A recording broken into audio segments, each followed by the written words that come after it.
ન્યૂઝમાં આપનું સ્વાગત છે। સમાચારમાં વાત કરીએ તો વડોદરાના સયાજીગંજ પોલીસ સ્ટેશન હદ વિસ્તારમાં દારૂની રેલમછેલ જોવા મળતા અનેક સવાલો ઉઠવા પામ્યા। વડોદરા શહેરમાં દારૂબંધી માત્ર ને માત્ર કાગળ પર હોય તેમ લાગી રહ્યું છે, ત્યારે સયાજીગંજ પોલીસ સ્ટેશન હદ વિસ્તારમાં દારૂની રેલમછેલ જોવા મળી છે। સૂત્રો પાસેથી મળતી માહિતી અનુસાર સયાજીગંજ ભીમનાથ બ્રિજ પાસે હોટેલની સામેના ભાગમાં દેશી દારૂની મહેફિલ જામતી હોય તેવા દ્રશ્યો સામે આવ્યા હતા।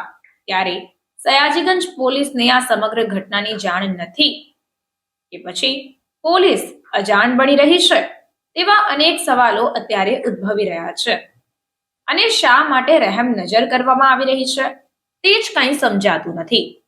કેમ પોલીસ બુટલેગરોને શકંજામાં લેતી નથી અને અવારનવાર દારૂ બાબતના અહેવાલો પ્રકાશિત કરવા છતાં કેમ કોઈ પણ જાતની કાયદેસરની કાર્યવાહી થતી નથી તે પણ ચર્ચાનો વિષય બન્યો છે।